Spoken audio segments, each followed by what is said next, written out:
할렐루야. 7월 8일 매일 성경 말씀 묵상을 주님의 이름으로 시작합니다. 요한계시록 4장 1절부터 11절의 말씀입니다. 같이 읽습니다. 이 일 후에 내가 보니 하늘에 열린 문이 있는데 내가 들은 바 처음에 내게 말하던 나팔 소리 같은 그 음성이 이르되 이리로 올라오라. 이후에 마땅히 일어날 일들을 내가 내게 보이리라 하시더라. 내가 곧 성령에 감동되었더니 보라, 하늘에 보좌를 베풀었고 그 보좌 위에 앉으신 이가 있는데 앉으신 이의 모양이 벽옥과 홍보석 같고 또 무지개가 있어 보좌에 둘렀는데 그 모양이 녹보석 같더라. 또 보좌에 둘려 24 보좌들이 있고 그 보좌들 위에 24 장로들이 흰옷을 입고 머리에 금관을 쓰고 앉았더라.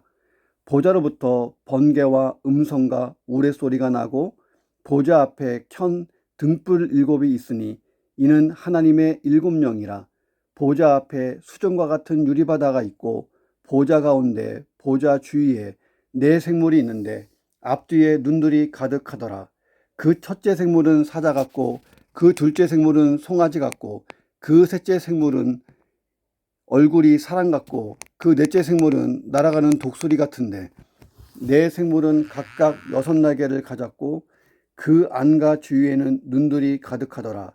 그들이 밤낮 쉬지 않고 이르기를 거룩하다 거룩하다 거룩하다 주 하나님 곧 전능하신 이여 전에도 계셨고 이제도 계시고 장차 오실 이시라 하고 그 생물들이 보좌에 앉으사 세세토록 살아계시는 이에게 영광과 존귀와 감사를 돌릴 때에 24 장로들이 보좌에 앉으신 이 앞에 엎드려 세세토록 살아계시는 이에게 경배하고 자기의 관을 보좌 앞에 드리며 이르되 우리 주 하나님이여 영광과 존귀와 권능을 받으시는 것이 합당하오니 주께서 만물을 지으신지라. 만물이 주의 뜻대로 있었고 또 지으심을 받았나이다 하더라. 아멘. 자, 요한계시록 1장에서 보면 사도 요한이 예수님을 만났어요. 밤모섬에서 주일 아침 예배를 혼자 드리다가 환상 중에 예수님 만나서 예수님의 말씀을 듣고 너무 감동을 받고 좋았잖아요. 자, 그리고 요한이 예수님께 받은 말씀을 7교회에 전해야 되는데 7교회에 전해지는 메시지가 나와요. 그리고 4장부터는 또다시 이제 요한이 환상 가운데 천국을 경험하는 내용들이 나오기 시작합니다. 자, 그리고 장차 되어질 일들을 요한이 보게 됩니다. 자, 어느 날 요한이 성령에 감동되어 지상에서 천상으로 샤 옮겨집니다. 자, 거기서 보좌에 앉으신 이를 보았는데 보좌에 앉으신 이는 하나님이십니다. 성부 하나님. 자, 하나님을 중심으로 밤낮 쉬지 않고 계속 드려지는 천상의 어마어마한 웅장한 영광스러운 예배에 요한이 참여하게 돼요. 이 4장에서 예배가 주를 이루는데 이 예배는 보좌에 앉으신 하나님, 절대 주권자이시며 창조주이신 하나님께 드리는 영광과 찬송의 예배였다는 거예요. 자, 요한이 경험한 천상에서의 예배, 이 예배를 통해서 요한은 분명한 메시지를 받았어요. 자, 이 4장에서 요한이 보고 있는 천상에서의 예배, 지금도 계속 들어지고 있는 이 천상에서의 예배, 자, 이 예배가 주는 메시지가 우리에게도 필요합니다. 자, 이 메시지의 핵심이 무엇이었을까요? 이 본문을 묵상해 봅니다. 첫째는, 자, 우리가 세상을 바로 보기 위해서는 관점을 교정해야 된다는 거예요. 자, 하나님께서는 요한이 7초 때, 다시 말하면 교회들 사이를 걸어다니시고 사역하고 계시는 예수 그리스도를 보게 하셨잖아요. 1장에서. 그리고 지금 4장에 와서 열린 문을 통해서 요한이 하늘로 끌어올려져서 하늘의 큰 성전과 그 보좌의 환상을 보게 하셨습니다. 자, 그 목적은 뭐냐면 요한아, 장차 반드시 일어날 일들을 지금부터 보고 그대로 기록하고 전하라는 거예요. 자, 하나님께서 요한을 세상 너머의 세계, 현실 너머의 세계, 그런데 진짜 세상을 움직이는 진실한 그 세계로 초대한 것입니다. 진실이 뭔가, 진짜가 뭔가를 하나님이 보여주시는 거예요. 자, 그러면서 땅의 관점으로 세상을 보면 안 된다 말씀하시는 것입니다. 하늘의 관점, 지금 네가 보고 있는 이 하늘의 관점으로 세상을 보라. 짧은 안목이 아니고 알파와 오메가이신 하나님이 계획하고 운영하고 지금도 돌리고 계시는 세상, 영원한 시각으로 보라고 초청하신 거예요. 영원한 시각이라는 것은 믿음의 시각이죠. 영적인 시각입니다. 우리 성도들은요, 땅으로 인해서 슬퍼요. 땅에 있는 보좌, 땅의 권세자들, 악한 무리들, 그 뒤에서 조종하고 있는 사탄과 그 악한 영들로 인해서 때로는 우리가 슬픔을 당하고 어려운 일을 당하고 고난을 당하기도 합니다. 자, 그러나 우리는 그 땅의 보좌로에 의해서 우리가 좌지우지 되는 사람들이 아니에요. 우리는 예수 믿을 때에 다시 천상에서부터 태어나 이 땅으로 온 존재들이에요. 그러니까 예수 안에서 다시 하나님의 자녀로 태어난 거예요. 우리는 본 소속이 천국, 하나님 나라 소속이에요. 이 땅에 와 있습니다. 그러니까 땅의 보좌로 인해서 우리가 좌절하거나 절망하지 않아요. 왜? 우리는 하늘의 보좌로 구심점 삼고 이 인생을 살아가잖아요.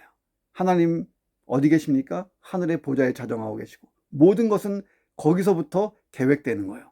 자, 그 하늘의 보좌 때문에 우리는 슬픔을 싣고 고난도 잊고 이기고 나가는 겁니다. 자, 요한은 하늘 보좌에서 온 세상을 통치하고 계시는 하나님을 받고 그 하나님을 찬양하고 있는 24장로와 네 생물 여러 천사들을 봤어요. 요한 당시에 많은 사람들은요, 지상의 보좌라고 하는 로마 황제 가이사의 보좌에 의해서 고통당하고 있었어요. 특별히 핍박받고 있는 교회는 그 어마무시한 고통을 당했습니다. 황제의 숭배를 거부하는 그리스도인들은 로마 제국 내 이단자이고 암적인 존재로 취급받았어요. 황제 입장에서 보면 그들은 로마 제국의 일체성과 자신의 권력에 도전하는 반체제 반동 분자들처럼 보였습니다. 따라서 그리스도인들이 가는 곳마다 항상 핍박이 따라다녔어요. 요한을 포함한 초대교회 성도들의 소망이 뭐예요? 예수님이 빨리 오셔서 재림하셔서 심판하시는 거예요. 그런데 요한이 하늘 보좌를 보았는데 하나님께서 세상을 다 다스리고 계시는 모습을 봤습니다. 지상의 보좌, 저 로마 황제의 권력, 권세는요, 하늘의 보좌에 의해서 좌지우지되고 그 허용 범위 안에서 날뛰고 있을 뿐이었어요. 사탄도 마찬가지고. 자, 요한이 받았을 감동과 감격은 상상 이상이라는 거예요. 얼마나 컸을까요? 거대 제국 로마, 교회를 핍박하고 파괴하던 로마 제국의 운명이 그냥 하나님 손에 있는 것을 봤다는 거예요. 자, 다니엘서 7장에 보면 하나님의 백성이 4마리의 짐승에게 짓밟히는 환상이 지나가요. 이 4짐승은 4개의 제국인데 첫 번째는 바벨론, 다음에 페르시아, 다음에 헬라, 그 다음에 로마가 지나갑니다. 자, 그런데 이 제국들이 지나갈 때에 고난받는 하나님의 백성을 구하기 위해서 옛적부터 계시니, 다시 말하면 하나님이 보좌에서 자정하시면서 이 짐승들을 하나하나 심판하십니다. 그래서 바벨론도 망하고 페르시아도 망하고 헬라도 망하고 결국 로마도 망할 것입니다. 다니엘의 시각에서 보면. 자, 인자 같으니, 다니엘이 봤어요. 인자 같으니, 성경에서 인자와 같은 이는 예수 그리스도를 뜻합니다. 예수님이 구름 타고 등장하는 모습을 다니엘이 봤어요.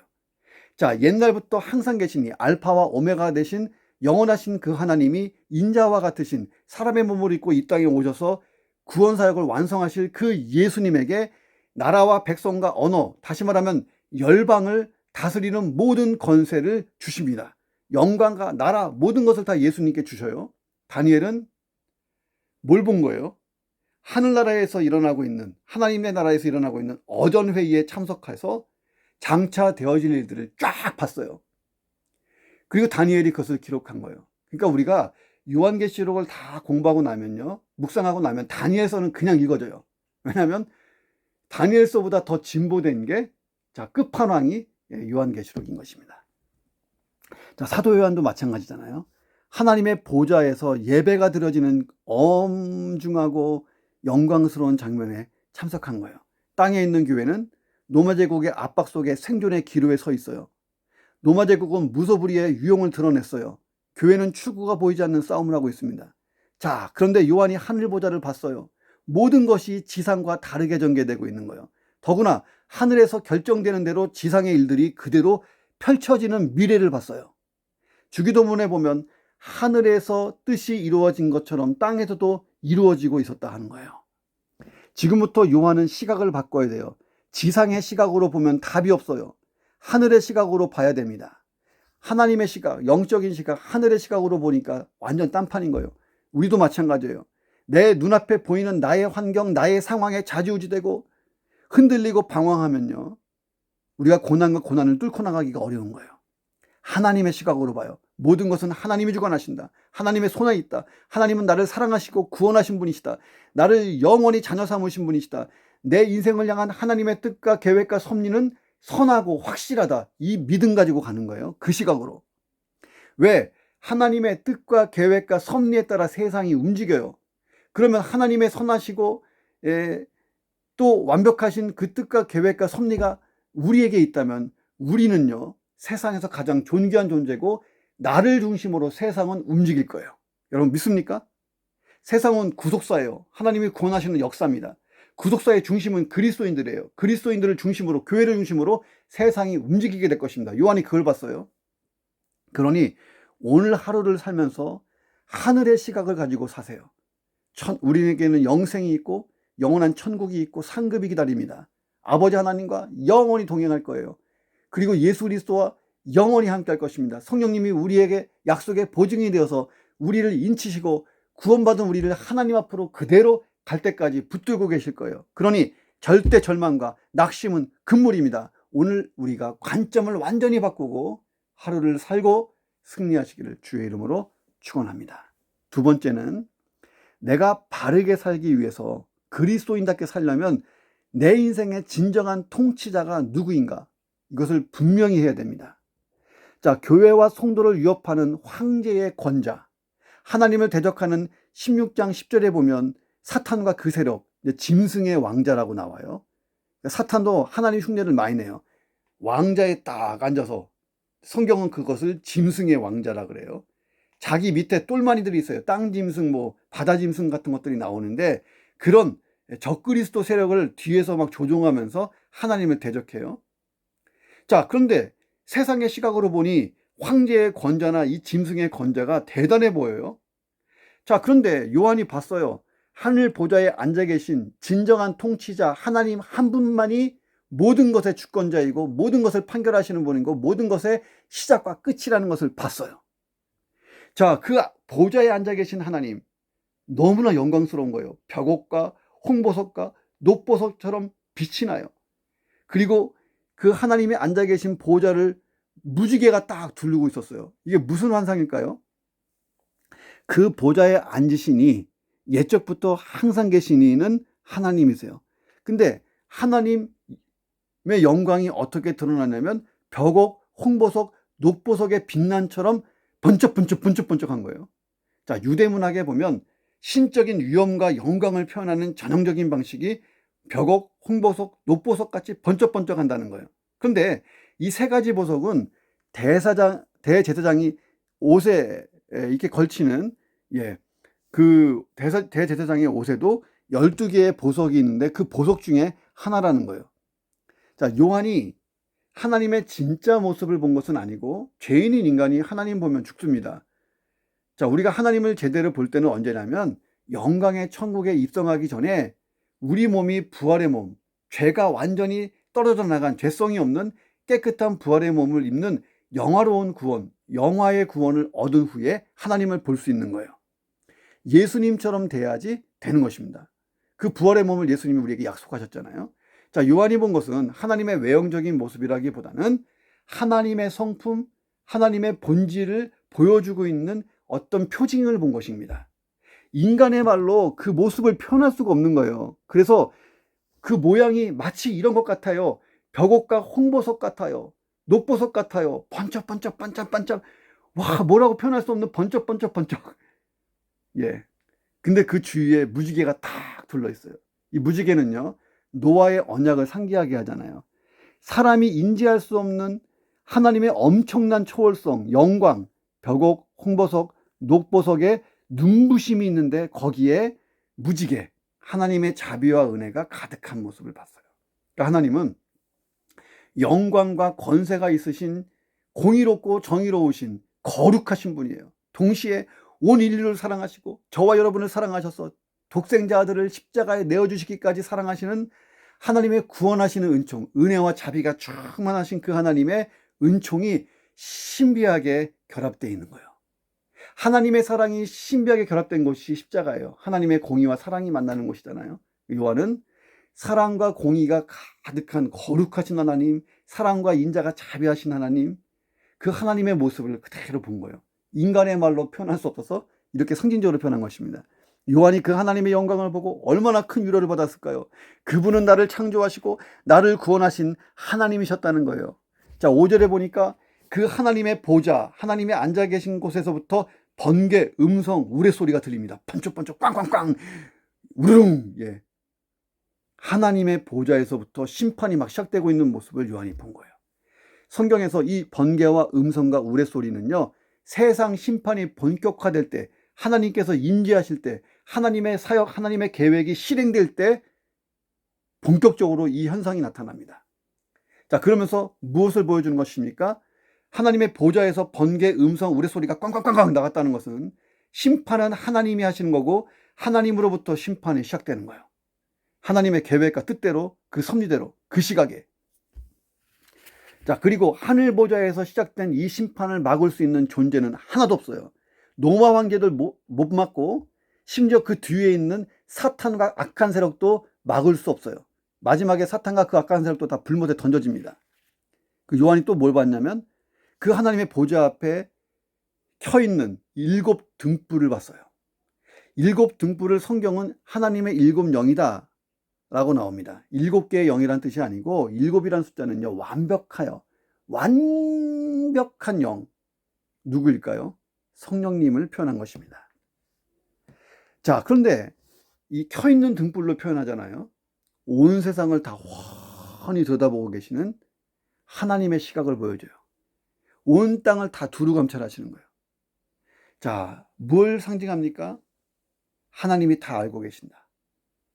요한이 지금 무엇을 두려워하는지, 지금 교회가 어떤 고통을 받고 있는지, 그리고 교회와 그리스도인들이 장차 미래의 일에 대해서 무엇을 궁금하는지 다 아신다는 거예요. 그래서 요한계시록이 쓰여진 거예요. 하나님은 오늘날 저와 여러분도 분명히 아세요. 내 인생의 진정한 통치자는 누굽니까? 하나님 아니세요? 자, 하나님의 모든 계획과 섭리대로 내 인생도 움직이는 거예요. 내가 하나님의 자녀고 하나님의 사람이고 하나님과 동행하는 정말 신실한 그리스도인이면 어깨 쫙 펴고 살면 돼요. 자, 오늘도 하루를 시작하면서 얘기해요. 세상은 나를 중심으로 움직이고 있다. 왜? 하나님의 뜻과 계획과 섭리가 나를 통해서 세상에 흘러갈 것이기 때문입니다. 이런 사람을 우리는 축복의 통로라 그래요. 하나님의 은혜가 흐르는 사람, 하나님의 공의가 흐르는 사람, 하나님의 모든 것이 그 사람을 통해서 세상에 나아가는 거예요. 그래서 민족이 치유되고 세상이 변화되는 거잖아요. 이게 평신도 선교사 아니에요? 우리가 늘 공부하고 배웠던 평신도 선교사. 가정에서, 학원에서, 직장에서 가는 곳마다 예수 향기 달리는 그런 평신도 선교사. 자, 저와 여러분이 되어야 할 줄로 믿습니다. 어깨 쫙 펴시고 통치자 하나님을 의지하고 나아가시기를 주의 이름으로 축원합니다. 자, 세 번째는 바른 신앙생활하기 위해서는 내가 오늘 누구를 끊임없이 찬양할 것인지를 분명히 하라는 거예요. 자, 4절에 보니까 24장로들이 흰옷을 입고 머리에 금관을 쓰고 있어요. 자, 24장로들 누구일까요? 구약의 12지파와 신약의 12지파를 합친 수예요. 이것은 모든 세대의 하나님의 백성, 모든 세대의 교회와 성도들을 뜻합니다. 다시 말하면 천국에 들어갈 자격이 있는 모든 사람들이에요. 그런데 자, 이 사람들이 흰옷을 입고 있어요. 자, 이 흰옷은 요한계시록에 보면 원래는 검은 옷이었어요. 죄악으로 물들었던 막 검은 막 그런 물들었던 것이 예수의 피로 완전히 씻어져서 하얗게 된 거예요. 점과 흠이 없이 변화된 것을 뜻합니다. 그러니까 쉽게 얘기하면 거듭난 그리스도인, 예수 믿고 구원받은 백성들을 뜻하는 거죠. 자, 이 사람들이 예수의 공로로 구원받은 사람들이 죄로부터 구별된 정결한 삶을 살고 있는 모습을 흰옷에다가 비유한 것입니다. 저와 여러분이 이미 흰옷을 입고 있어요. 주님 만날 때까지 내가 이 흰옷을 잘 관리해야 돼요. 정결한 신부의 옷처럼 잘 관리해서 주님을 만나는 거예요. 그런데 이 그리스도인으로 상징된 24장로가 금관을 쓰고 있어요. 이 금관은요, 경주에서 승리한 자들이 받는 월계관 같은 거잖아요. 자, 이제 그리스도의 공로로 힘입어 구원받은 우리가 이제 신앙의 경주를 하는 거예요. 열심히 그리스도인답게 살다 보면 때로는 핍박과 고통도 받지만 여러 가지 결과물들을 남기면서 정말 하나님의 사역자들로 신실하게 많은 열매를 거두는 거예요. 승리하는 거예요. 자, 그리고 우리 머리에 주께서 관을 씌워주는데 이게 금관이에요. 황금면류관. 자, 이 금관을 사모하는 인생, 정말 천국 가서도 상급이 남아있는 인생이 되어야 줄로 믿습니다. 자, 10절에 보니까 24장로들이 보좌에 앉아 계신 하나님에게 엎드려 경배하고 자기의 관을 보좌 앞에 이렇게 드리고 있습니다. 그러면서 찬양해요. 우리 주 하나님이여, 영광과 존귀와 권능을 받으시는 것이 합당하오니 주께서 만물을 지으셨습니다. 만물이 주의 뜻대로 있게 되었습니다. 또 지음을 받았습니다. 막 이러면서 창조주 하나님을 막 찬양합니다. 고대 도시의 대표들이 있어요. 예를 들어서 이제 분당, 수지, 동탄, 부산, 서울 막 이런 대표들이 왕 앞에 모이면 왕을 인정하는 하나의 그 상징적인 행동으로 명예와 권력의 상징인 자기의 관을 내려놓습니다. 다시 말하면 하나님이 우리 인생의 주인이십니다 하면서 자기의 관을 내려놔요. 하나님, 제가 이 영광의 면류관 섰지만 이 면류관조차도 사실은 하나님 것입니다. 하나님의 은혜와 능력과 하나님의 공급하심이 없었으면 제가 이 관을 얻을 수가 없었습니다. 오직 은혜로만 살았습니다. 은혜 아니면 살 수가 없었습니다. 감사합니다. 내려놓으면서 찬양을 했다는 거예요. 이게 이제 고대 세계에서 보면 승전국과 패전국 왕 사이에서 이런 일이 있었고, 자, 그런데 이것은 주종 관계가 아니에요. 하나님을 너무 신실하게 사랑하고 하나님을 정말 열망하기 때문에 이 장로들로 대표되는 온 세상의 그리스도인들이 나는 하나님의 피조물이고 나는 유한한 존재이며 하나님은 영원하시고 우리의 정말 아버지이십니다. 우리의 주인이십니다 하면서 겸손히 엎드리는 예배를 본 거예요. 하나님은 하나님이 되시고 나는 나라는 것을 인정하는 거예요.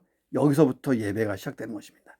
7절에 보니까 네 생물이 나왔어요. 네 생물이 막 같이 하나님을 찬양하는데 첫째 생물은 사자같이 생겼고 둘째 생물은 송아지같이 생겼고 셋째 생물은 얼굴이 사람과 같고 넷째 생물은 날아가는 독수리 같아요. 이게 이제 구약 성경에도 여러 번 등장하는데 이것을 해석하다 보면 상당히 복잡한데 결론은 딱 이거예요. 이 네 생물은 피조물 전체를 대표하고 있다는 거예요.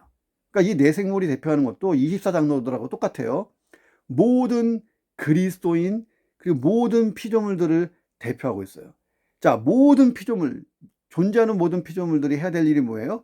하나님께 예배하는 거예요. 자, 구약 성경에 보면 자, 이 네 생물이 높은 그룹의 천사들로도 이렇게 나오기도 합니다. 그러니까 두 가지 의미가 같이 있는데 어찌되었든 천사로 보든 그리스도인들을 보든 간에 천상에서 존재하는 모든 존재하는 피조물, 이게 천사든 사람이든 그리스도인이든 다 하나님께 찬양과 경배를 드리는 게 마땅한 피조물의 의무다 하는 것입니다. 이 네 생물의 특징이 보니까 6날개를 가졌어요. 자, 이 6날개라는 것은 4개보다 많은 거잖아요. 하나님의 명령과 뜻과 계획을 2날개보다 많은 거잖아요. 그 얘기는 뭐냐면 하나님의 명령과 뜻과 계획을 신속하게 수행하고 있는 모습을 보여주는 거예요. 앞뒤에 눈들이 막 가득해요. 이 생물에 영적으로 깨어서 세상을 막 관찰하는 것을 뜻합니다. 자, 네 생물의 모습이 우리 신앙인들을 비유하고 있고 상징하고 있다면 우리가 이 땅에서 살 때에 6날개를 가지고 눈들이 가득한 그 생물처럼 사는 거예요. 이거 풀어보면 내가 세상을 살 때에 영적인 분별력을 가지고 하나님의 뜻을 수행하는데 부지런히 사역하고 있는 모습을 상징하고 있습니다. 자, 그런데 이 네 생물도 하나님을 찬양해요. 8절에 보니까 거룩하다 거룩하다 거룩하다 주 하나님 곧 전능하시니요 전에도 계셨고 이제도 계시고 장차 오실 분입니다. 찬양해요. 밤낮 쉬지 않고 찬양합니다. 거룩하다가 3번 나와요. 유대인들의 사고에서는요, 같은 말을 2번 이상 반복하면요 강조하는 거고 3번 반복하면 최상급이에요. 최고로 찬양을 하는 최상급으로. 자, 기독교는요 찬양이 풍성한 유일한 종교예요. 무신론에 보면 노래가 없어요. 불가지로는 노래할 제목도 없어요. 각종 형태의 우상 숭배할 때 곡조를 보세요. 이상하게 음침합니다. 아름답지 못하잖아요. 그에 비해 기독교는 노래와 밀접한 종교입니다. 시편 95편 1절에 오라 우리가 여호와께 노래하자 이렇게 돼 있잖아요.